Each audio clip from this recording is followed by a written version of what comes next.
You see, we have this and we expect that person to be able to deal with it.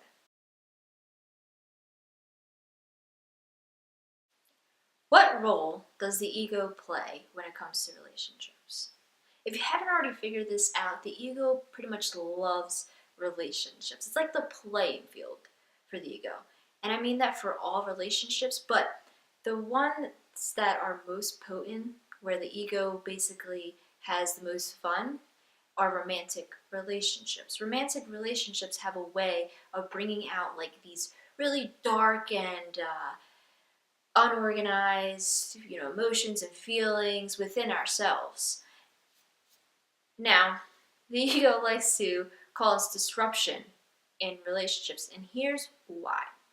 You first have to understand that we are all kind of walking around, every single one of us are walking around with this little doggy bag of unorganized emotions. Anything from traumatic events that have happened in the past, to grudges, to what we think other people expect of us, to what we think our parents or our family or our friends, all the compare and contrast we do throughout our day or throughout our life is all kind of summed up in this little doggy bag of emotions, and we're carrying this with us 24/7.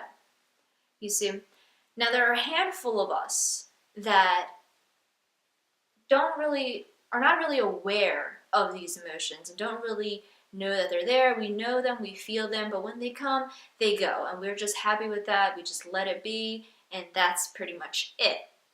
Now, there's the other half that are like, see these feelings, know that they are there, have tried to heal them ourselves, maybe have been unsuccessful, or are working towards it, but really have just tried to accept it. All different things that we're playing with these unorganized feelings. Then there are the other handful of us that believe that know that they're there, that know that they are a part of us, but believe in a sense that they're not our responsibility. That when I find somebody, they'll be the ones to cure all of this. They'll be the ones to heal it. It's all, the other person is the missing piece. That's why I feel these things that I feel. Now, you meet somebody and you go through that honeymoon phase that everybody talks about, where you're getting to know them, you're going on these cute, adventurous dates, and everything is just grand. And during that honeymoon phase, you are distracted, right? You're just wanting to get to know this person. So you put these feelings that are happening don't really come up. They don't really have any emotional disturbance at the time. So they're just there, but they're not really affecting you. So you think, this person is great. They're the one or whatever. And you get to know them, start dating, and then the honeymoon phase kind of fades out, where the dust settles and you're comfortable now. You trust this person, so now the feelings have a chance to, I guess, erupt. The silence has happened. Maybe you guys are living together, or maybe, it's been a few weeks and everything is just, the adventures have kind of subsided in a way that you're just comfortable, right? So now, as that comfort settles in, so do those feelings. Those feelings are like, well, now I have a chance to come up. So the feelings start to come up, and that's when you basically start to play hot potato with you and your partner. You have your dog bag, he has his, so now you're throwing yours at his, he's throwing his at you, and it's going back and forth because you don't want to deal with these emotions. You see, we have this and we expect that person to be able to deal with it. You just are throwing these feelings at that person when they really have or can't in any way heal those feelings. You have to do that on your own, but we don't know that. We have been carrying this around, adding more things throughout the years, and yet we still have yet to heal it. So what do? we meet somebody and we expect them to be the ones to deal with this. We just throw it at them. Here are my feelings. Deal with it. Help me, cure me, basically. So that's when fights start. That's when disruption in the relationship starts, because you are just throwing your feelings that have not been healed or dealt with, that are maybe from something in the past and has absolutely nothing to do with that person. You're just throwing it at them, expecting them to deal with it, and them the same to you, and you guys are going back and forth, and just bumping heads constantly because that person is supposed to, this is what we believe, that person is supposed to deal with it. That's what a relationship is. It's another story that we have developed, believing that that person is supposed to deal with it. I'm going to give them my stuff that I can't deal with on my own because it's too hard, or maybe I've just neglected it for so long. You know, I don't feel like bringing awareness to it. I don't feel like healing it. It's too much work here. So you give it to them. And they do the same to you. And you're just bumping heads. And then maybe the fight pass. And then you're good and happy again. And then another fight comes because you haven't dealt with it. To be in a healthy relationship, or to be in a relationship, it's a partnership. We're often looking for an assistant. When we hand our emotions over to somebody and want them to organize it for us, that's looking for an assistant. I'm the CEO, you're my assistant, deal with it. Deal with the work that I don't want to deal with, right? But in a healthy relationship, it's a partnership. You are supposed to deal with it. You are supposed to open that bag, put out all the emotions on the floor, get the label maker out, get the file folders, organize it. And them the same. And they can help you with that. They can help you in the sense that they can open the bag and put it out for you, but you have to be the one to get it and organize it. You have to be the one to label it what it is, heal it, cure it, put it where it needs to be. And they have to do the same. That's the support. They are your support system. They are not your superhero.